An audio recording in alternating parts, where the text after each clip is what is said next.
Hello दोस्तों, कैसे हैं आप लोग। आशा करता हूँ आप सभी लोग अपने घरों में सुरक्षित होंगे और एकदम मस्त होंगे।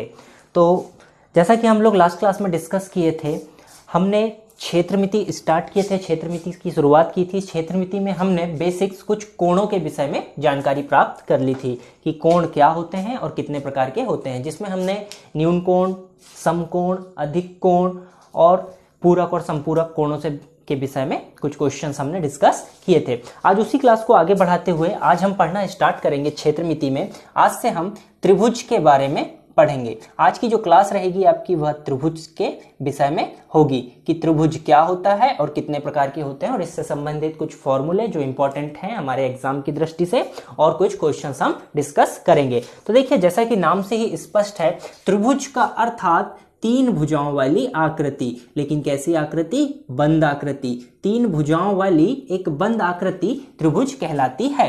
जैसे हम देखें, ये हमारे पास एक त्रिभुज है, इसमें तीन भुजाएं हैं। तीन भुजाएं कौन सी? ए से बी, बी से सी और ए से सी या सी से ए तक। तीन भुजाएं हैं हमारे पास, ए बी, बी सी और ए सी। ये तीन भुजाएं हमारे पास हो गई। तीन भुजाओं वाली बंद आकृति हमारी त्रिभुज कहलाती है। त्रिभुज में यदि हम देखें तो तीनों भुजाएं मिलकर तीन कोणों का निर्माण करती है। तो हमारे पास तीन कोण होते हैं त्रिभुज में, कोण ए, कोण बी और कोण सी। तो देखिए, इससे संबंधित एक महत्वपूर्ण प्रॉपर्टी कि त्रिभुज के तीनों कोणों का योग हमेशा 180 डिग्री होता है। कोण ए प्लस कोण बी प्लस कोण सी का मान हमेशा 180 डिग्री होगा। ये आप बहुत इंपॉर्टेंट प्रॉपर्टी है और इससे संबंधित हम कुछ क्वेश्चंस भी डिस्कस करेंगे, क्योंकि इससे संबंधित क्वेश्चंस आपके एग्जाम में काफी बार पूछे गए हैं। तो त्रिभुज में तीनों कोणों का योग हमेशा 180 डिग्री होता है। ये चीजें आपको ध्यान रखनी है। अब हम देखेंगे कि त्रिभुज हमारे पास होते कितने प्रकार के हैं, त्रिभुज के कितने प्रकार हमारे पास हैं। तो देखिए, हम त्रिभुज को बहुत सारे प्रकार से डिवाइड कर सकते हैं। तो सबसे महत्वपूर्ण जो प्रकार है जिसके आधार पर हम त्रिभुजों को डिवाइड करते हैं, तो सबसे पहला प्रकार है भुजाओं के आधार पर। तो हम देखेंगे त्रिभुज किसके आधार पर? भुजा के आधार पर। चलिए देखते हैं भुजा के आधार पर हमारे पास त्रिभुज कितने प्रकार के होते हैं। तो देखेंगे त्रिभुज जो होते हैं भुजा के आधार पर तीन प्रकार के हैं। सबसे पहला, ऐसा त्रिभुज जिसकी सभी भुजाओं की लंबाई एक समान हो, वह कहलाएगा समबाहु त्रिभुज। जिसकी सभी भुजाओं की लंबाई एक समान हो, समबाहु त्रिभुज। दूसरा, जिसमें दो भुजाओं की लंबाई एक समान हो, वह आपका कहलाएगा समद्विबाहु त्रिभुज। और तीसरा, ऐसा त्रिभुज जिसमें तीनों भुजाओं की लंबाई भिन्न भिन्न हो या अलग अलग हो, वह क्या कहलाएगा? विषमबाहु त्रिभुज।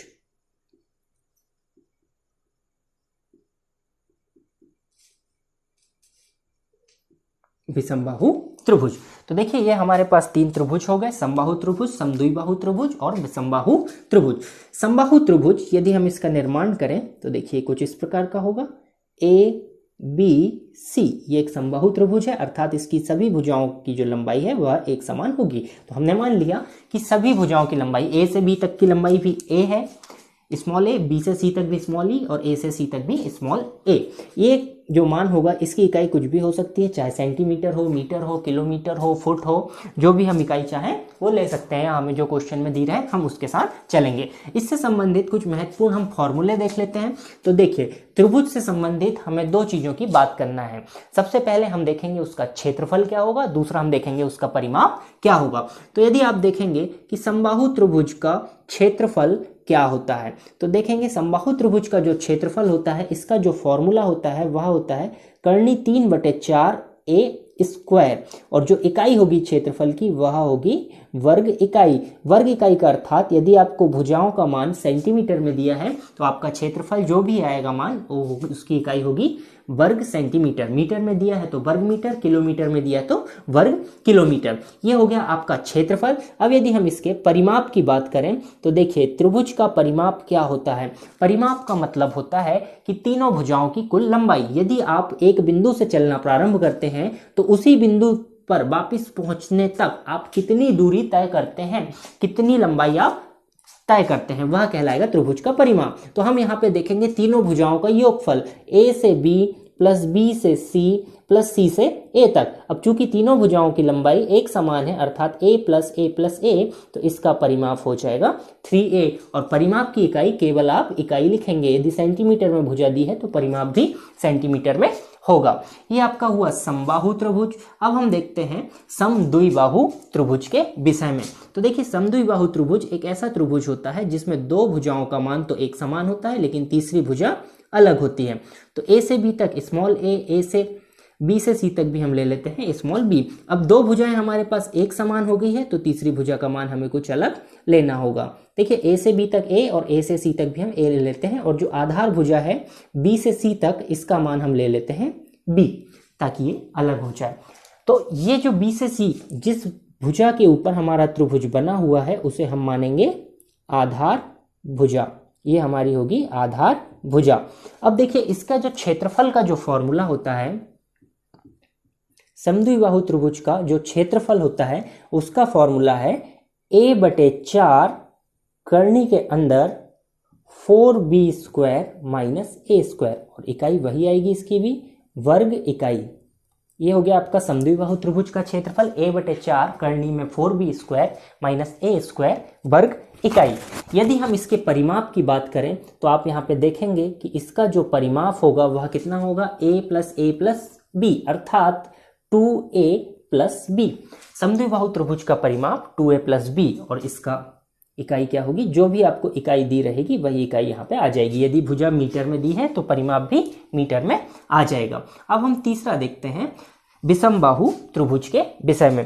देखिए विषमबाहु त्रिभुज के लिए जो फॉर्मूले होते हैं, विषमबाहु त्रिभुज में हमारे पास दो कंडीशंस बनती हैं। इसके जो फॉर्मूले हैं विषमबाहु त्रिभुज के, आप किसी भी त्रिभुज में इसका उपयोग कर सकते हैं, चाहे वो समबाहु त्रिभुज हो चाहे वो समद्विबाहु त्रिभुज हो। तो विषमबाहु त्रिभुज एक ऐसा त्रिभुज होता है जिसकी तीनों भुजाओं की लंबाई अलग अलग होती है। जैसे हमारे पास कोई त्रिभुज है ABC, एक भुजा की लंबाई स्मॉल a, दूसरी भुजा की लंबाई स्मॉल b, तीसरी भुजा की लंबाई स्मॉल c है। तो इस त्रिभुज का जो क्षेत्रफल होता है, इसके क्षेत्रफल के लिए हमारे पास दो फॉर्मूले होते हैं। यदि हमें त्रिभुज की ऊंचाई दी है तो देखिए इसकी ऊंचाई क्या होगी, यदि हम A से एक सीधी रेखा खींचें तो वह यहाँ पे D बिंदु पर जाके कट करेगी, प्रतिच्छेद करेगी। तो यदि A से लेके D तक यदि हमारे पास ऊंचाई दी है स्मॉल h, हमारे इस त्रिभुज की ऊंचाई है स्मॉल h, तो हमारा फॉर्मूला क्या हो जाएगा, क्षेत्रफल का 1/2 आधार गुणित ऊंचाई। ये हमारे क्षेत्रफल का फॉर्मूला हो जाएगा। और यहाँ पे जो निकल कर आएगा उसकी इकाई भी होगी वर्ग इकाई। यदि सेंटीमीटर में दी है भुजा तो वर्ग सेंटीमीटर हो जाएगा। अब देखिए ये जो फॉर्मूला है ये यूनिवर्सल फॉर्मूला है। यदि आपको किसी समद्विबाहु त्रिभुज के लिए भी यदि ऊंचाई दी हुई है तो आप इस फॉर्मूले का उपयोग कर सकते हैं। समबाहु त्रिभुज में भी यदि ऊंचाई दी है तो आप इस फॉर्मूले का उपयोग कर सकते हैं। इसी में हम एक सेकेंड फॉर्मूला भी पढ़ते हैं कि जो भी अपने आप में यूनिवर्सल फॉर्मूला है, किसी भी त्रिभुज में आप उसका उपयोग कर सकते हो। यदि केवल आपको भुजाओं की लंबाई दी हुई है और आपको किसी भी त्रिभुज का क्षेत्रफल निकालना है तो हम वहां पर क्षेत्रफल निकालते हैं हैरो के सूत्र से। तो देखिए हैरो का सूत्र क्या कहता है, हैरो का सूत्र कहता है कि किसी भी त्रिभुज का क्षेत्रफल S बराबर, किसी भी त्रिभुज का क्षेत्रफल क्या होता है, क्षेत्रफल बराबर S into S minus A, S minus B और S माइनस C। तो अब देखिए यहाँ पे एक नई टर्म आती है S। तो S क्या होता है, अर्ध परिमाप, त्रिभुज का अर्ध परिमाप अर्थात आधा परिमाप। तो देखिए इस त्रिभुज का परिमाप कितना होगा, हम जानते हैं कि परिमाप तीनों भुजाओं की योग के बराबर होता है। तो हमारे पास तीनों भुजाएं क्या हैं, A plus B plus C, इनके योग का आधा, तीनों भुजाओं को आप जोड़ दीजिए, उसका आधा ले लीजिए तो आपके पास आ जाएगा S का मान। और जब आप इस फॉर्मूले में S का मान रखेंगे तो आपके पास त्रिभुज का क्षेत्रफल आ जाएगा। यह कहलाता है हैरो का फॉर्मूला। और इसके सवाल को सॉल्व करने के लिए सबसे पहले हम क्या ज्ञात करेंगे, अर्ध परिमाप निकालेंगे। अर्ध परिमाप के बाद में हम अर्ध परिमाप का जो भी मान आएगा वह इस फॉर्मूले में रख देंगे। कर्णी के अंदर S into S minus A, S minus B, S minus C, जहां पर S अर्ध परिमाप होगा और A, B, C आपकी भुजाएं होंगी, भुजाओं की लंबाई होंगी। अब इसके बाद में हम एक और केस देख लेते हैं। चलिए, जो त्रिभुज में काफी इंपॉर्टेंट है, जिसे हम बहुत पहले से भी पढ़ते आ रहे हैं। तो चलिए एक और प्रकार का हम त्रिभुज देखते हैं। स्पेशल केस जो होता है जिसमें हमें कुछ प्रमेय भी पढ़ना है, वह है आपके पास समकोण त्रिभुज। तो चलिए देखते हैं समकोण त्रिभुज क्या होता है। जैसे कि नाम से ही स्पष्ट है कि जिसमें एक कोण समकोण हो, अर्थात ऐसा त्रिभुज जिसमें एक कोण का मान 90 डिग्री हो, वह कहलाएगा समकोण। तो देखिए ये एक आपके पास त्रिभुज है ए बी सी, जिसमें ये जो कोण बी है इसका मान है 90 डिग्री और जो भुजाओं की लंबाई है आप ले सकते हैं ए बी सी मान ली हमने। ठीक है, समकोण त्रिभुज में जो भुजाएं कहलाती हैं, देखिए जिस पर त्रिभुज बना हुआ होता है वह आपका कहलाता है आधार। जो 90 डिग्री का कोण बनाती हुई भुजा है आधार के साथ, वह कहलाती है आपकी लंब। और जो सबसे बड़ी भुजा होती है वह आपकी कहलाती है कर्ण। तो ये समकोण त्रिभुज की 3 भुजाएं आपकी होती है। जिस पर त्रिभुज बना हुआ आधार, जो लंबवत हो वह लंब, और सबसे बड़ी जो भुजा होती है त्रिभुज में वह होती है कर्ण। यहां से एक चीज आप याद रखेंगे, या आपको याद आ भी रही होगी कि हमने कक्षा 10 में समकोण त्रिभुज से संबंधित 2 चीजें पढ़ी थी। एक तो हम पढ़ते हैं पाइथागोरस की प्रमेय, पाइथागोरस थ्योरम, जिसे आप सभी लोग जानते होंगे कि पाइथागोरस की प्रमेय क्या कहती है कि कर्ण का वर्ग बराबर होता है हमेशा लंब के वर्ग के प्लस आधार के वर्ग के। कर्ण का वर्ग बराबर लंब का वर्ग प्लस आधार का वर्ग, ये कहती है हमारी पाइथागोरस की प्रमेय हमेशा। ठीक है, तो ये हमेशा कब लागू होगी, जब हमारे पास त्रिभुज कैसा हो, समकोण त्रिभुज। पाइथागोरस की प्रमेय केवल समकोण त्रिभुज में ही कार्य करती है। यहीं से आपकी उत्पत्ति होती है त्रिकोणमिति की, और त्रिकोणमिति भी केवल समकोण त्रिभुज में ही लागू होती है।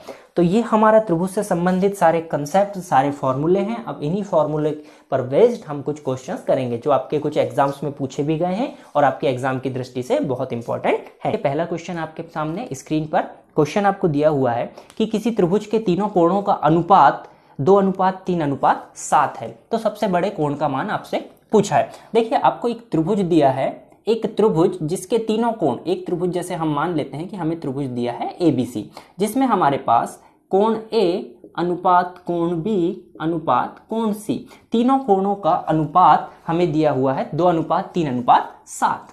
2:3:7 हमें कोणों का अनुपात दिया हुआ है। अब हमसे पूछा है कि सबसे बड़े कोण का मान क्या होगा। यदि हम अनुपात में भी देखें तो सबसे बड़ा कोण हमारे पास अनुपात में कितना है, 7। तो हमें इस कोण C का मान उसने पूछा है। तो देखिए हम यहाँ पे मान लेते हैं कि हमारे पास जो तीनों कोण हैं, हम इन तीनों कोणों को मान लेते हैं। माना तीनों कोण, अब चूंकि अनुपात में दिया है तो हमें एक अनुपातिक नियतांक हम ले लेते हैं x। तो हमारे पास कोण कितने हो जाएंगे, 2x 3x और 7x है।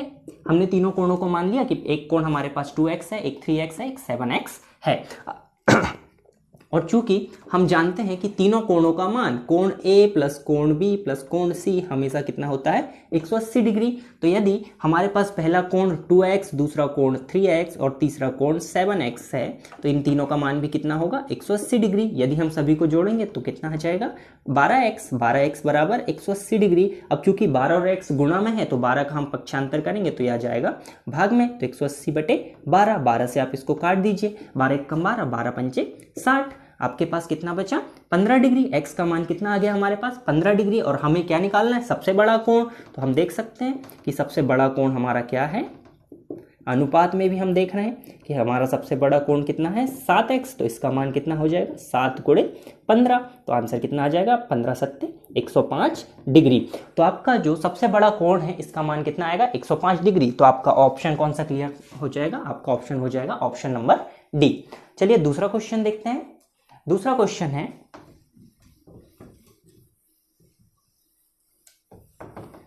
दूसरा क्वेश्चन आपको दिया है कि यदि किसी त्रिभुज ABC में 2 कोण A twice of angle A is equal to 3 angle B is equal to 3 angle B is equal to 4 of angle C है, तो आपको बताना है कि A अनुपात B अनुपात C, अर्थात कोण A अनुपात कोण B अनुपात कोण C का मान कितना होगा। जस्ट जो पिछला क्वेश्चन दिया था उससे थोड़ा सा अपोजिट क्वेश्चन ये हमारे पास है। हमें तीनों कोणों का अनुपात बताना है। तो ये क्वेश्चन आप 2 प्रकार से कर सकते हैं, या तो आप इसे अनुपात के आधार पर भी कर लीजिए, या जैसे आप कोणों के आधार पर भी इसे कर सकते हैं। देखिए सबसे पहले हम इन दोनों को लेते हैं। यदि हमारे पास 2 कोण A बराबर 3 कोण बी, ये हमने एक तरफ लिया। दूसरा हम लेते हैं 3 कोण बी बराबर 4 एंगल सी, ये दोनों हो गया। यदि हम यहां से कोण ए बटे कोण बी इसका मान निकालें, इस कोण बी को मैं पक्षांतर करके ला रहा हूं, तो यहाँ कितना रह जाएगा 3 और यहाँ से बटे में कितना जाएगा 2। तो हमें यहाँ से क्या मिला, एंगल ए अनुपात angle B is equal to कितना हो जाएगा 3:2। ऐसे ही हम यहाँ पे करते हैं, कोण बी बटे कोण सी इज इक्वल टू 4/3, अर्थात angle B ratio angle C is equal to कितना हो गया 4:3। अब देखिए आपके पास यहाँ पे दो अनुपात दिए हुए हैं, ए अनुपात बी और बी अनुपात सी। आपको चाहिए क्या क्वेश्चन में, ए अनुपात बी अनुपात सी आपसे पूछा हुआ है। तो देखिए इसे सॉल्व करने के लिए एक अच्छा तरीका जिसे हम अनुपात में भी उपयोग करते हैं, या अनुपात में भी जिसका आप उपयोग कर सकते हैं। देखिए आपको ए बी और सी में अनुपात दिया हुआ है, तो देखिए ए अनुपात बी का मान कितना दिया है आपको 3:2 और बी अनुपात सी कितना दिया है, तो देखिए बी का मान यहाँ पे दिया है 4 और सी का मान दिया है 3। अब आप यहाँ पे एक लाइन खींचेंगे तो देखिए एक स्थान यहाँ पर खाली है जहां हमारे पास कोई संख्या नहीं है और एक स्थान यहाँ पे खाली है। तो इसके पहले या बाद में जो भी संख्या आई है जस्ट आप उसको यहाँ पे कॉपी कर देंगे। यदि यहाँ 2 है तो आप यहाँ पे 2 लिख देंगे, यहाँ 4 है तो आप यहाँ पे 4 लिख देंगे। ये हमने लिख दिया। अब देखिए आप इनका गुणा कर दीजिए, ए वाले का गुणा इन दोनों का, फिर ये बी का, फिर ये सी का, आपके पास तीनों का अनुपात आ जाएगा। 3 चौक 12 अनुपात 2 चौक 8 अनुपात 2 तिरी 6। अब देखिए हमारे पास ए बी और सी का जो अनुपात आया वह आया 12:8:6। यदि हम इसे 2 से काट दें तो देखो सभी 2 से विभाजित हो सकते हैं, 2 × 12 2 चौक 8 2 तिरी 6। तो आपके पास जो अनुपात आया वह कितना आया 6:4:3। तो आपका आंसर कौन सा हो जाएगा, ऑप्शन नंबर सी आपका बिल्कुल करेक्ट हो जाएगा, 6:4:3। चलिए अगला देखते हैं। इसके बाद अगला क्वेश्चन क्या कहता है। क्वेश्चन नंबर जो आपको 3 दिया हुआ है, क्वेश्चन नंबर 3 बिल्कुल सेम है, बस यहां पे आपसे उसने एंगल पूछा है, कोण के विषय में पूछा है। क्या कह रहा है क्वेश्चन कि question number 3 3 of angle A, 3 कोण ए बराबर 4 कोण बी बराबर आपको क्या पूछा है 6 कोण सी, कोण सी ये आपको दिया हुआ है और आपसे पूछा है क्वेश्चन में कि कोण ए का मान कितना होगा। तो चलिए देखते हैं क्या दिया है हमें, 3 कोण ए बराबर 4 कोण बी बराबर 6 कोण सी, और कोण ए का मान हमसे पूछा है। तो देखिए इसे हम फिर से सॉल्व कर सकते हैं। यदि हम यहां पे लें कि 3 कोण ए बराबर 4 कोण बी, और सेकंड में हम ले लेते हैं 4 कोण बी बराबर 6 कोण सी, ये हमें दिया हुआ है। यदि हम यहां से कोण ए बटे कोण बी का मान निकालना चाहें तो कितना आ जाएगा 4/3, और कोण बी बटे कोण सी का मान यदि हम निकालेंगे तो कितना आएगा 6/4। अब देखिए ये दोनों तो विभाजित भी हो सकते हैं 2 से, तो हम इसे 2 से काट देते हैं, 2 तिरी 6 2 दूनी 4, 3:2 हमें मिल गया। अब देखिए हमें क्या चाहिए, हमें कोण का मान निकालना है, कोण ए का। तो सबसे पहले हम तीनों का अनुपात ले लेते हैं कि ए अनुपात बी अनुपात सी कितना होगा। तो देखिए यहां से हमें क्या दिया है कि ए अनुपात बी बराबर कितना है 4:3, और यहां से हमें क्या मिला बी अनुपात सी बटे का मतलब अनुपात बराबर 3:2। तो चलिए हम इसे इसके नीचे लिख देते हैं। ए और बी का मान 4 और 3 दिया हुआ है 4:3 में, और बी सी का मान दिया है 3:2 में। तो अब आप देखेंगे जो स्थान खाली है उसके पहले वाली संख्या लिख दीजिए 3, यहाँ पे जो स्थान है इसके पहले संख्या नहीं है तो बाद वाली लिख दीजिए 3। अब देखिए इनका गुणा कीजिए, 4 तिरी 12 अनुपात 3 तिरी 9 अनुपात 3 दूनी 6। हम देखेंगे ये 3 से कट सकता है तो हम इसे 3 से काट देते हैं, 3 चौक 12 3 तिरी 9 3 दूनी 6। ये आपके पास तीनों कोणों का अनुपात आ गया। अब जब आपके पास तीनों कोणों का अनुपात 4:3:2 आया है तो अब हम यहां से मान लेते हैं कि माना कोण कितने हो जाएंगे हमारे पास, अनुपात में आया है तो 4x 3x और 2x है। तो हम जानते हैं कि तीनों कोणों का मान हमेशा 180 डिग्री होता है, तो 4x + 3x + 2x = 180 डिग्री। यदि हम इसे जोड़ेंगे 4 3 7 2 9x is equal to 180 degree. तो x इज इक्वल टू 180/9, तो 9 दूनी 18, x का मान कितना आ गया 20 डिग्री। अब हमसे क्या पूछा है कि कोण A का मान कितना होगा। तो आप देखेंगे कोण A का अनुपात कितना है, कोण A इज इक्वल टू कितना है हमारे पास 4x, तो x का मान रख दीजिए 4 × 20 कितना आ जाएगा 80 डिग्री। तो हमारा ऑप्शन कौन सा करेक्ट हो जाएगा, ऑप्शन नंबर बी आपका राइट आंसर हो जाएगा। तो क्वेश्चन नंबर 3 का आंसर है ऑप्शन बी। चलिए अगला क्वेश्चन देखते हैं।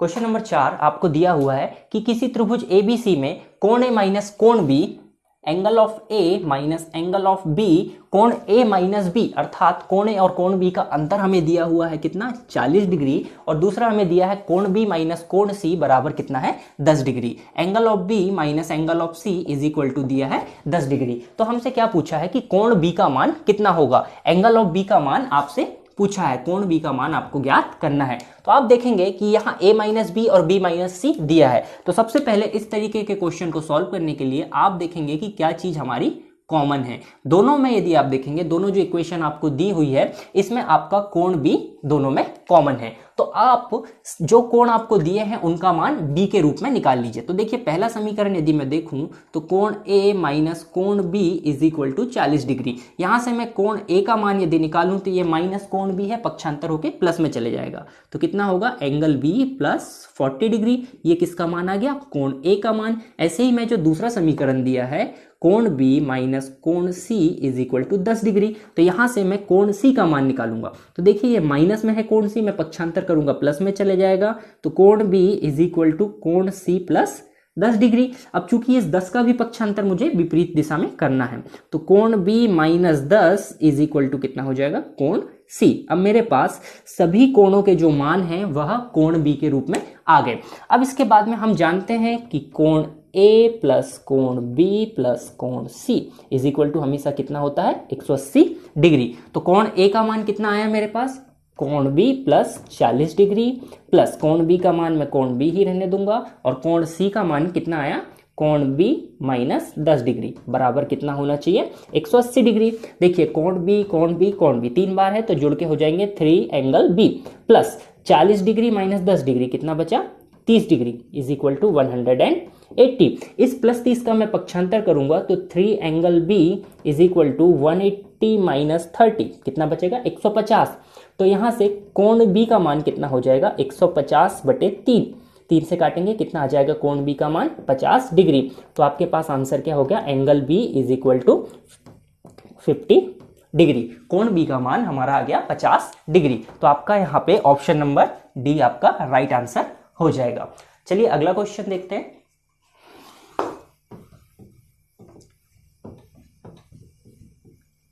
अगला क्वेश्चन नंबर 5 आपको दिया हुआ है, सेम क्वेश्चन है क्वेश्चन नंबर 5। त्रिभुज ABC में कोण A माइनस कोण B is equal to 45 degree और कोण B माइनस कोण C is equal to 30 degree दिया हुआ है। यहाँ पे आपको केवल पूछा है कोण A प्लस कोण B का मान। तो इस क्वेश्चन को सेम प्रीवियस क्वेश्चन के जैसे आप सॉल्व करेंगे, ये आपका होमवर्क हो जाएगा क्वेश्चन नंबर 5। इसको आप घर में सॉल्व करेंगे। और चलिए देखते हैं क्वेश्चन नंबर 6वें से पहले हम लोग देखते हैं क्वेश्चन नंबर 7वां। क्वेश्चन नंबर 6वां आपके लिए होमवर्क रहेगा।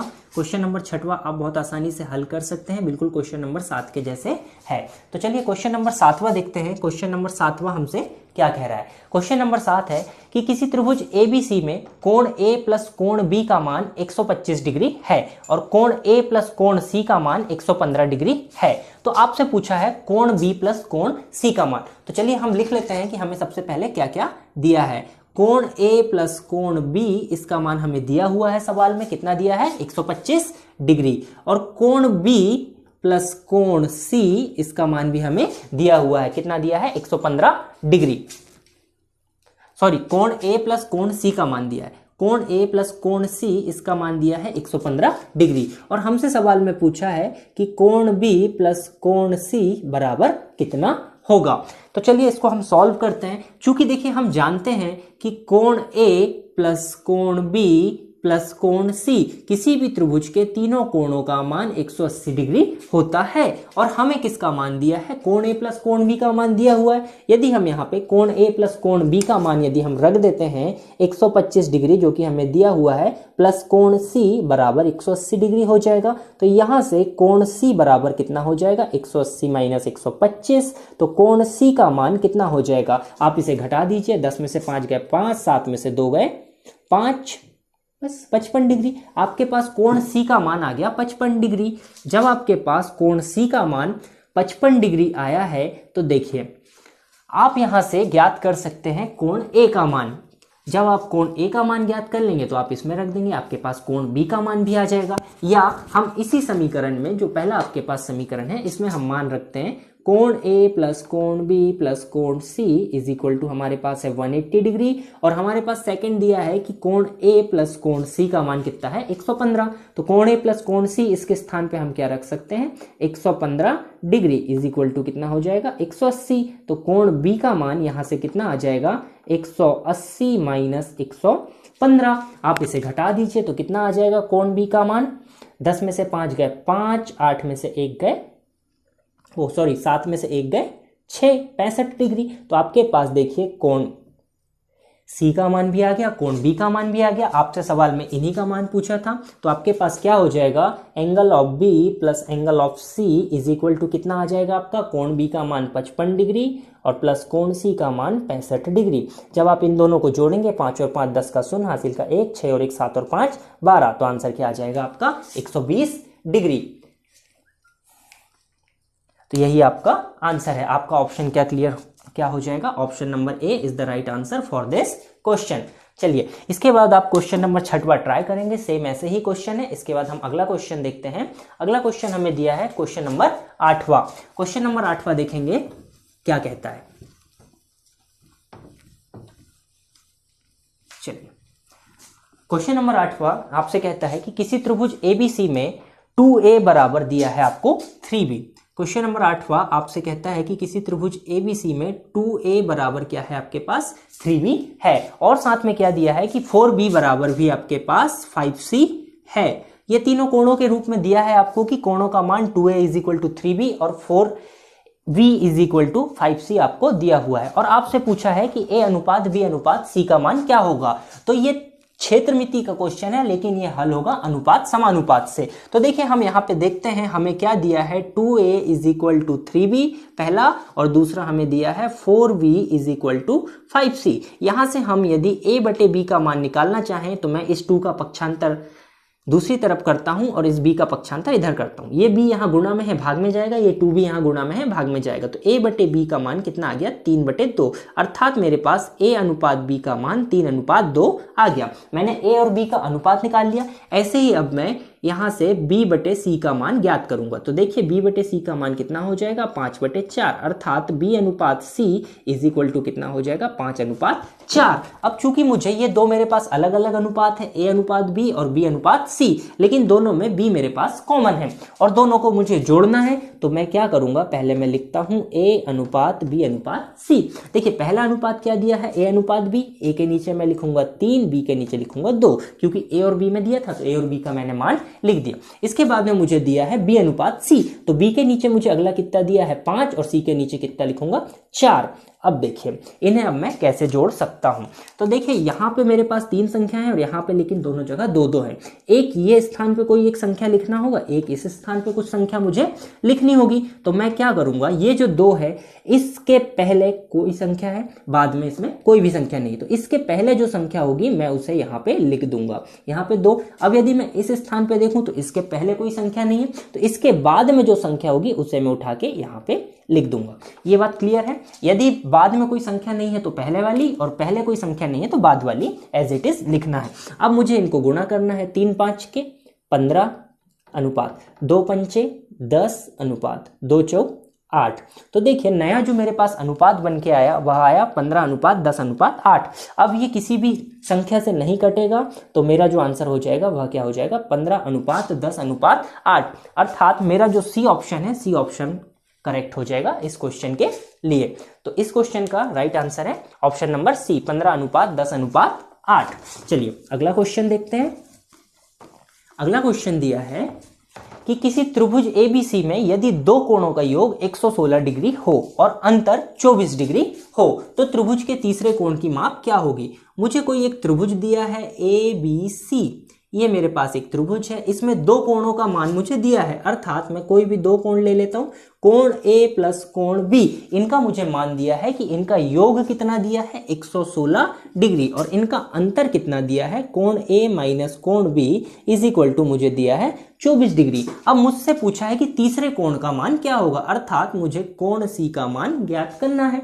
तो देखिए हम जानते हैं कि किसी भी त्रिभुज के तीनों कोणों का योग angle A plus angle B plus angle C is equal to कितना होता है 180 डिग्री। तो कोण A प्लस कोण B का मान मुझे दिया हुआ है 116 डिग्री प्लस कोण C is equal to 180 degree. यदि मैं इस 116 का ट्रांसफर कर दूं तो मेरे पास कोण C का मान आ जाएगा, कितना हो जाएगा 180 माइनस 116, तो कोण C का मान कितना हो जाएगा, इसमें से 116 घटा दीजिए, 10 में से 6 गए 4, यहाँ 7 में से 1 गए 6, 1 में से 1 गए 0, तो कोण C का मान कितना आ जाएगा मेरे पास 64 डिग्री। तो आपका ऑप्शन कौन सा करेक्ट हो जाएगा, option number B is the right answer for this question.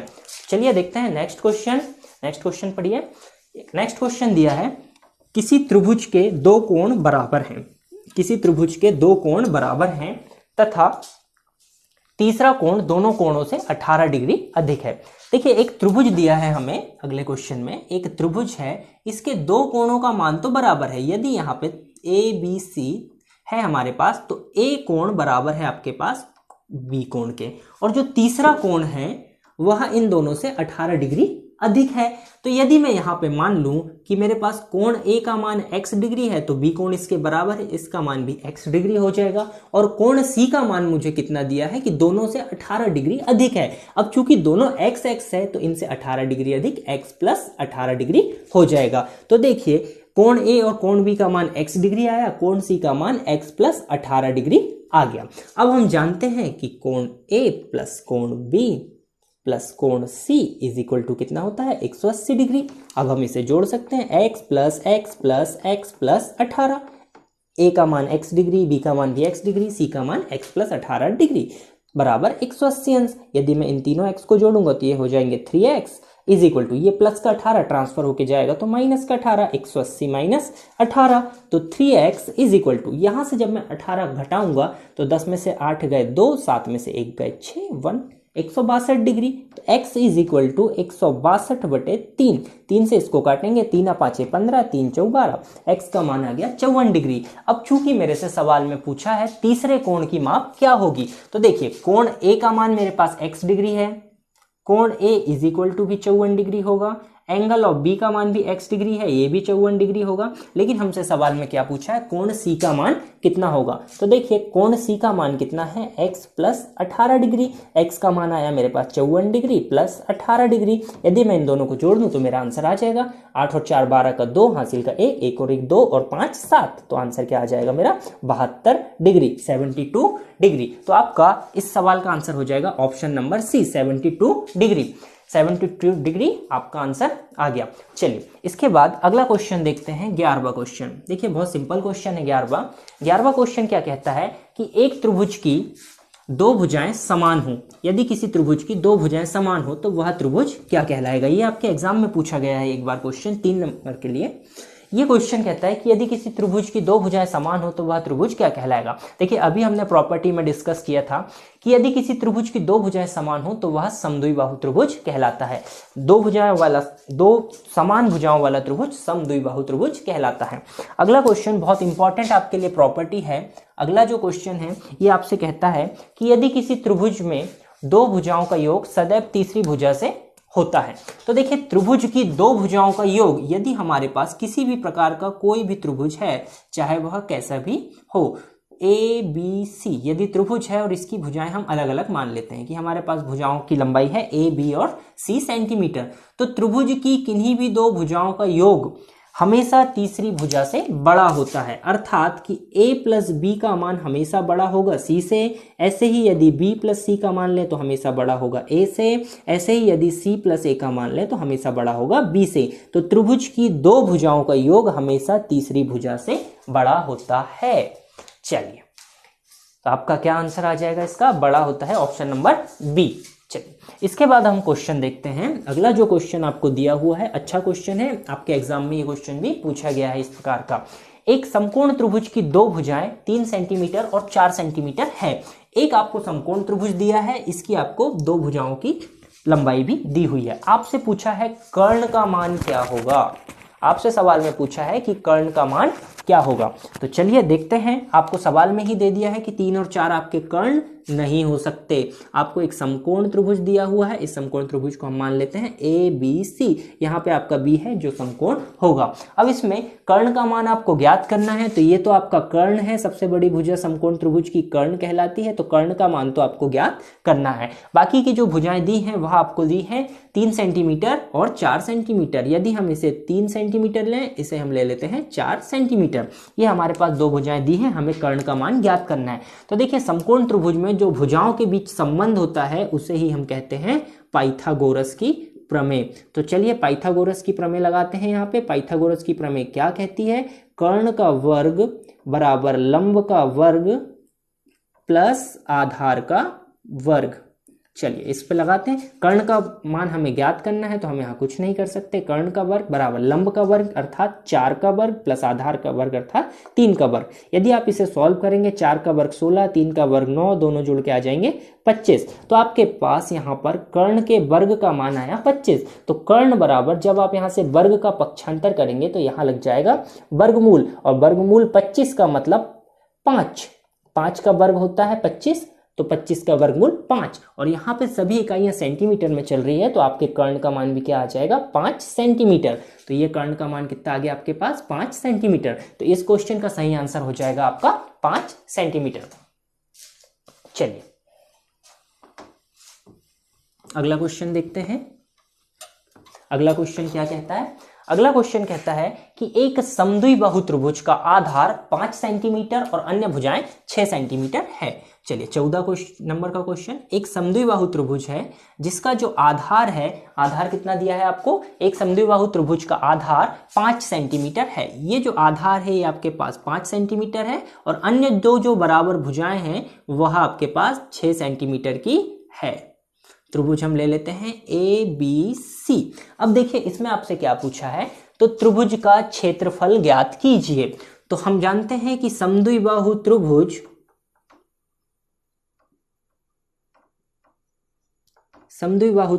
का क्षेत्रफल क्या होता है। समद्विबाहु त्रिभुज का क्षेत्रफल होता है a/4 square root of 4b² minus a²। और वर्ग इकाई में यहाँ पे हमारे पास सेंटीमीटर में दिया है, तो वर्ग सेंटीमीटर, या इसे हम क्या लिख सकते हैं सेंटीमीटर स्क्वायर, ये चलेगा हमारे पास क्षेत्रफल में। तो चलिए यहाँ पे हम मान रखते हैं a क्या होता है, जो भुजाएं समान हो अर्थात 6/4। कर्णी के अंदर 4 इंटू बी का मान कितना दिया हुआ है, b होता है हमारे पास बेस अर्थात आधार, तो 5 का वर्ग माइनस a 6 का वर्ग। चलिए 6/4 करने के अंदर 4 गुणित 5 का वर्ग हो जाएगा 25 माइनस 6 का वर्ग 36। पहले हम बोर्ड मास के अनुसार गुणा करेंगे, उसके बाद हम घटाएंगे। तो 6/4 करने के अंदर 100 माइनस 36, यहाँ पे आ जाएगा 6/4, अंदर क्या बचेगा 64। अब आप जानते हैं कि 64 किसका वर्ग होता है 8 का, तो यहाँ से क्या आएगा 6/4 गुणित 8, 4 एकम 4, 4 दूनी 8 और 2 6 के 12। अब चूंकि ये क्षेत्रफल है तो इकाई क्या हो जाएगी सेंटीमीटर स्क्वायर, या 12 वर्ग सेंटीमीटर इस त्रिभुज का क्षेत्रफल हो जाएगा। चलिए अगला क्वेश्चन देखते हैं। आप भी कोशिश करते जाइए क्वेश्चंस को सॉल्व करने की। अगला क्वेश्चन देखिए, अगला क्वेश्चन हमें दिया है एक समबाहु त्रिभुज का क्षेत्रफल तथा ऊंचाई ज्ञात कीजिए जिसकी भुजा की लंबाई 8 सेंटीमीटर है। यहाँ पे बात कर रहा है समबाहु त्रिभुज की। अब देखिए समबाहु त्रिभुज क्या होता है, जिसकी सभी भुजाएं एक समान हो। एक त्रिभुज ले लेते हैं हम ABC, ये है समबाहु त्रिभुज, सभी भुजाएं बराबर है, सभी भुजाओं की लंबाई बराबर है। ये भुजा 8 सेंटीमीटर, सेकेंड भुजा भी हमारे पास 8 सेंटीमीटर और तीसरी भुजा भी 8 सेंटीमीटर। तो इसकी हमें क्षेत्रफल और ऊंचाई दोनों चीजें ज्ञात करना है। एक तो हमें यहाँ पे क्षेत्रफल ज्ञात करना है और सेकेंड हमें यहाँ पे ऊंचाई ज्ञात करनी है। तो सबसे पहले हम ज्ञात करते हैं यहाँ पर क्षेत्रफल। तो समबाहु त्रिभुज का क्षेत्रफल कितना होता है? समबाहु त्रिभुज का क्षेत्रफल √3/4 a स्क्वायर, और क्या आएगा यहाँ पे? वर्ग इकाई, अर्थात यहाँ इकाई की जगह क्या दिया है? सेंटीमीटर, तो सेंटीमीटर का स्क्वायर। चलिए यहाँ मान रखते हैं √3/4, और a का मान कितना दिया है हमें? 8। 8 का वर्ग, 8 का वर्ग कितना होता है? 64। 4 से इसको काट दीजिए, 16 × 4 = 64। तो √3 × 16 तो कितना आ जाएगा हमारे पास? 16 × 3 सेंटीमीटर स्क्वायर। ये आ गया आपका एरिया या इस त्रिभुज का क्षेत्रफल। इस त्रिभुज का क्षेत्रफल आया 16 × 3 सेंटीमीटर स्क्वायर। अब देखिए हमारे पास इस त्रिभुज का क्षेत्रफल तो आ गया 16 × 3 वर्ग सेंटीमीटर, लेकिन हमें यहाँ पर ऊंचाई भी ज्ञात करनी है। तो हम एक और फॉर्मूला जानते हैं कि त्रिभुज का क्षेत्रफल बराबर होता है 1/2 आधार गुणित ऊंचाई, और हमारे पास क्षेत्रफल कितना है? 16 × 3 बराबर 1/2 आधार कितना दिया हुआ है हमें? ये आधार है 8 सेंटीमीटर, गुणित ऊंचाई हमें ज्ञात करनी है और जिसे हमने h लिया है। तो देखिए 2 × 8, ये 4 का मैं पक्षांतर कर दूंगा तो कितना आ जाएगा? 16 × 3/4 बराबर कितना आ जाएगा? h। 4 से इसको काट दीजिए तो आपके पास h का मान कितना आ जाएगा? 4 × 3, और ऊंचाई है इसलिए इकाई क्या आ जाएगी? सेंटीमीटर। तो ये हो गया आपके त्रिभुज का क्षेत्रफल। चलिए अब इसके बाद अगला क्वेश्चन हम देखते हैं।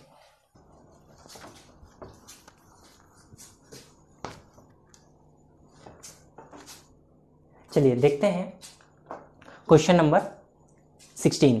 क्वेश्चन नंबर 16 जो आपको दिया है, इसमें आपसे क्या बोला है? 15 सेंटीमीटर, 10 सेंटीमीटर और 13 सेंटीमीटर भुजाओं वाले त्रिभुज का क्षेत्रफल ज्ञात कीजिए। क्वेश्चन नंबर 16, आपको एक त्रिभुज दिया है, हम त्रिभुज ले लेते हैं। एक त्रिभुज हमें दिया है ABC। इसमें जो भुजाओं की लंबाई दी है आपको दी है 15, 10 और 13 सेंटीमीटर। एक भुजा हम ले लेते हैं 15 सेंटीमीटर, दूसरी भुजा हम ले लेते हैं 10 सेंटीमीटर, तीसरी भुजा हम ले लेते हैं 13 सेंटीमीटर। आप देख पा रहे हैं कि त्रिभुज की तीनों भुजाओं की माप अलग अलग है, अर्थात ये कौन सा त्रिभुज हुआ? विषमबाहु त्रिभुज। इसका हमें पूछा है क्षेत्रफल। अब हमें यहाँ पर क्षेत्रफल ज्ञात करना है। तो विषमबाहु त्रिभुज के लिए हमने क्षेत्रफल के 2 फॉर्मूले पढ़े थे। पहला फॉर्मूला कहता है कि 1/2 आधार गुणित ऊंचाई, लेकिन यहाँ पर हमारे पास ऊंचाई नहीं दी हुई है, तो हमें यहाँ पे जाना पड़ेगा हैरो के सूत्र के साथ। तो देखिए हैरो का सूत्र में जब हम हैरो का फॉर्मूला लगाएंगे तो सबसे पहले हमें अर्ध परिमाप चाहिए। अर्ध परिमाप ज्ञात करने के लिए हम फॉर्मूला लगाएंगे a + b + c/2, और अर्ध परिमाप की सहायता से क्षेत्रफल ज्ञात करने का फॉर्मूला होता है क्षेत्रफल बराबर s करनी के अंदर s × s - a, s - b और s - c। तो सबसे पहले हम अर्ध परिमाप ज्ञात करते हैं। देखिए अर्ध परिमाप ज्ञात करने के लिए तीनों भुजाओं का योग 15 + 13 + 10/2। यदि आप इसे जोड़ेंगे तो ये आएगा हमारे पास 38/2, अर्थात कितना आ जाएगा? 19। 2 19 के 38। तो क्षेत्रफल क्या आएगा? क्षेत्रफल हम निकालेंगे 19 गुणित 19 माइनस पहली भुजा हम ले लेते हैं 15, दूसरी भुजा ले लेते हैं 10, तीसरी भुजा हम ले लेते हैं 19 - 13। यदि हम इसे हल करेंगे तो देखिए क्या आंसर आएगा आपके पास?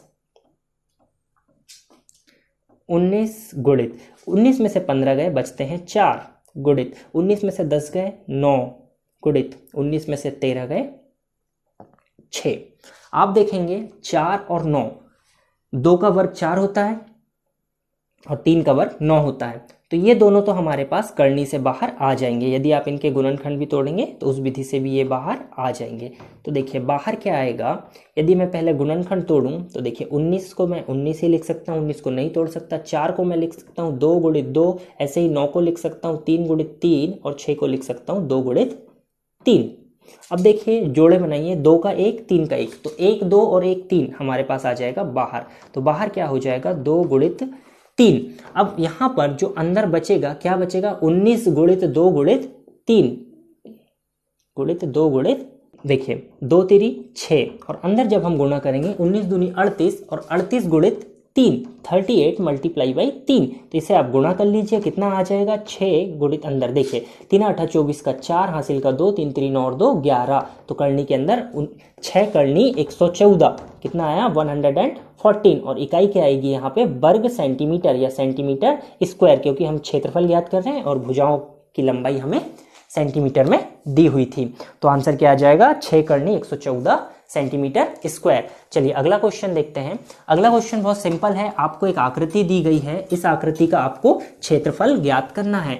ये क्वेश्चन आप बहुत आसानी से कर सकते हैं 1/2 आधार गुणित ऊंचाई लगाकर। तो ये क्वेश्चन आप सॉल्व कीजिएगा, ये क्वेश्चन आपके लिए होमवर्क है और आंसर आपका कमेंट में जरूर बताइएगा। चलिए इसके बाद अगला क्वेश्चन देखते हैं।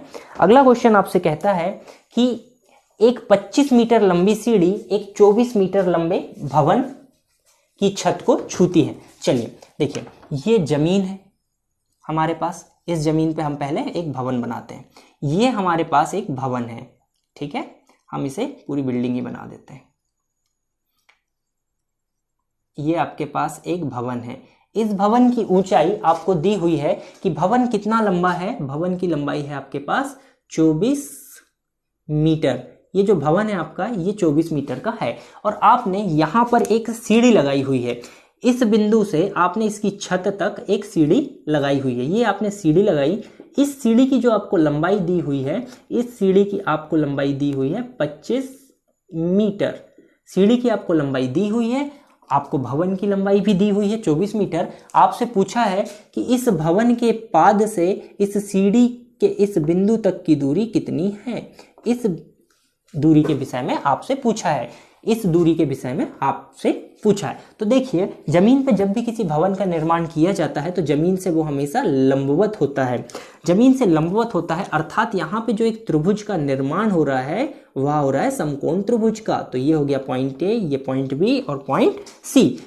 तो हम यहाँ पर सिंपली पाइथागोरस का प्रमेय लगा सकते हैं। पाइथागोरस का प्रमेय क्या कहता है कि कर्ण का वर्ग, तो देखिए सबसे बड़ी भुजा जो है वो ए से सी, अर्थात आपकी सीढ़ी की लंबाई, तो 25 का वर्ग बराबर लंब का वर्ग, लंब अर्थात ए से बी जो आपकी बिल्डिंग है कितना है 24 का वर्ग, प्लस आधार का वर्ग जो आपको ज्ञात करना है कि बिल्डिंग के निचले सिरे से सीढ़ी का निचला सिरा कितनी दूर है। हमने इसे x माना है तो हम यहाँ पे x ले लेते हैं।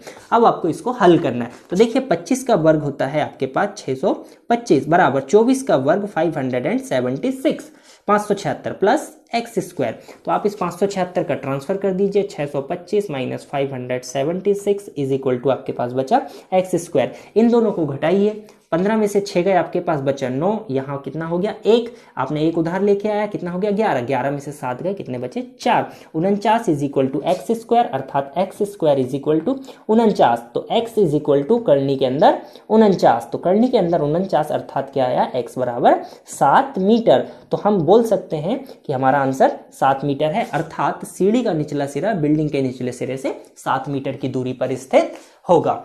चलिए अगला क्वेश्चन देखते हैं। अगला क्वेश्चन आपका दिशा पर आधारित क्वेश्चन है और बहुत सिंपल क्वेश्चन है। इस क्वेश्चन में हम केवल आपको दिशाओं का ज्ञान देंगे, बाकी क्वेश्चन को सॉल्व करके आंसर आप हमें कमेंट में बताएंगे। चलिए देखिए क्वेश्चन क्या कहता है कि एक व्यक्ति एक बिंदु से 12 मीटर दक्षिण की ओर जाकर वहां से 35 मीटर पश्चिम की ओर जाता है, वह प्रारंभिक बिंदु से कितना दूर है। चलिए तो सबसे पहले इसके लिए आपको दिशाओं का ज्ञान होना चाहिए कि कागज पर दिशाओं को किस प्रकार से बनाया जाता है। तो देखिए कागज पर जो हम दिशाओं को बनाते हैं, हमारे पास एक 4 दिशाएं हैं। तो सबसे ये दिशा आपकी होती है उत्तर, दक्षिण, ये होती है पूर्व, ये होती है पश्चिम।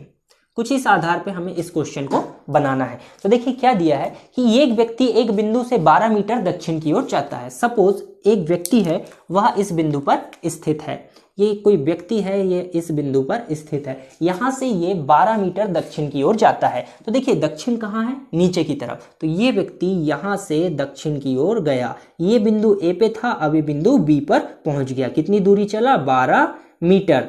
उसके बाद में ये व्यक्ति 35 मीटर पश्चिम की ओर जाता है। अब देखिए पश्चिम किस दिशा में है, लेफ्ट हैंड साइड। तो यहां से ये 35 मीटर पश्चिम की ओर जाता है। तो ये दूरी कितनी हो गई? 35 मीटर। अब आपसे सवाल में पूछा है कि यह अपने मूल बिंदु जहां से इन्हें चलना प्रारंभ किया था वहां से ये कितनी दूर है। तो देखिए यहां से यहां तक की जो दूरी होगी वह आपसे जानना चाह रहा है। तो आपको सवाल में दो भुजाओं की दूरी दी हुई है, आपसे पूछ रहा है कि ए से सी के बीच की दूरी क्या है। अब देखिए यहां पर जो त्रिभुज का निर्माण हो रहा है, ये त्रिभुज आपके पास बन रहा है समकोण त्रिभुज, और समकोण त्रिभुज में यदि दो भुजाओं का मान आपको दिया हो तो आप तीसरी भुजा का मान बहुत आसानी से ज्ञात कर सकते हैं। किसकी सहायता से? पाइथागोरस प्रमेय की सहायता से। तो ये क्वेश्चन आप सॉल्व करके मुझे इसका आंसर कमेंट जरूर कीजिएगा। चलिए देखते हैं आज का हमारा अंतिम क्वेश्चन, और बहुत अच्छा क्वेश्चन है, थोड़ा सा लॉजिकल क्वेश्चन है, बाकी कुछ नहीं है, सिंपल क्वेश्चन है। देखिए क्वेश्चन क्या कहता है, क्वेश्चन नंबर 20 कि जमीन में गड़े हुए दो खंभे क्रमशः 7 मीटर और 13 मीटर ऊंचे हैं और इनके बीच की दूरी 8 मीटर है। हमें दो खंभे दिए हैं जमीन में गड़े हुए। तो देखिए थोड़ा ऊपर बनाते हैं, ये आपको एक जमीन, इस जमीन में दो खंभे आपके गड़े हुए हैं, एक 13 मीटर का है और एक आपके पास 7 मीटर का है।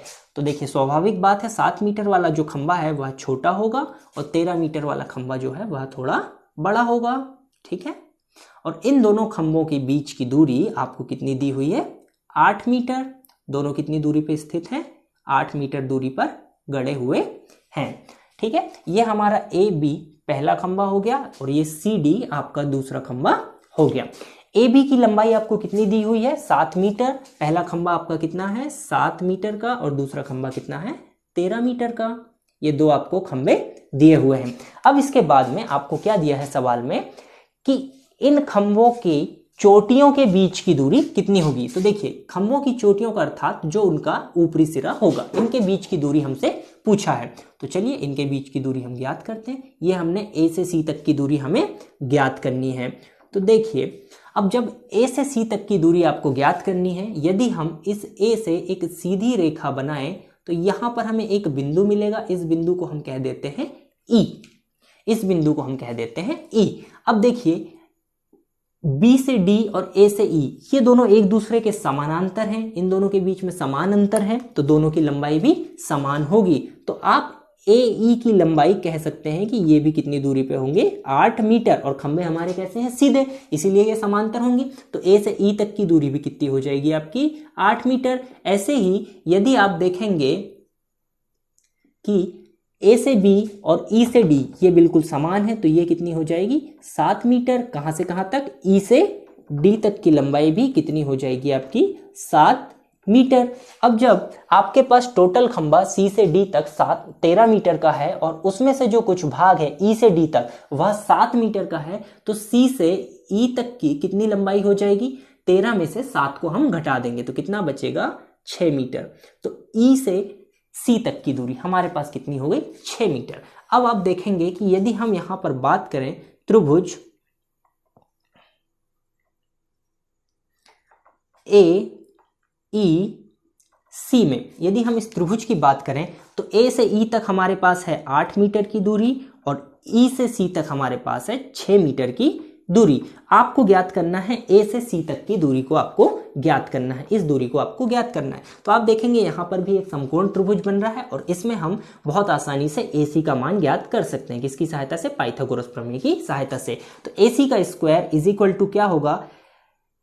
कर्ण का वर्ग बराबर लंब का वर्ग अर्थात 6 का वर्ग प्लस आधार का वर्ग अर्थात 8 का वर्ग। यदि आप इसे हल करेंगे तो AC square is equal to 36 प्लस 64, तो AC इज इक्वल टू करनी आ जाएगी यहाँ पे और 36 और 64 जुड़ के हो जाएंगे 100, और 100 किसका वर्ग होता है? 10 का, और इकाई क्या आएगी? मीटर। तो देखिए आपके पास A से C तक की जो दूरी आई है, यहाँ से यहाँ तक की जो दूरी आई है वह कितनी आई है? 10 मीटर। तो आपका इस क्वेश्चन के लिए आंसर हो जाएगा 10 मीटर। तो ठीक है दोस्तों, आई होप कि आपको ये क्लास समझ में आई होगी। आज हमने कुछ क्वेश्चन डिस्कस किए, आपको कुछ क्वेश्चन होमवर्क भी दिए हैं, तो ये क्वेश्चंस आप ट्राई कीजिएगा, अपने घर में इनको करने की कोशिश कीजिए।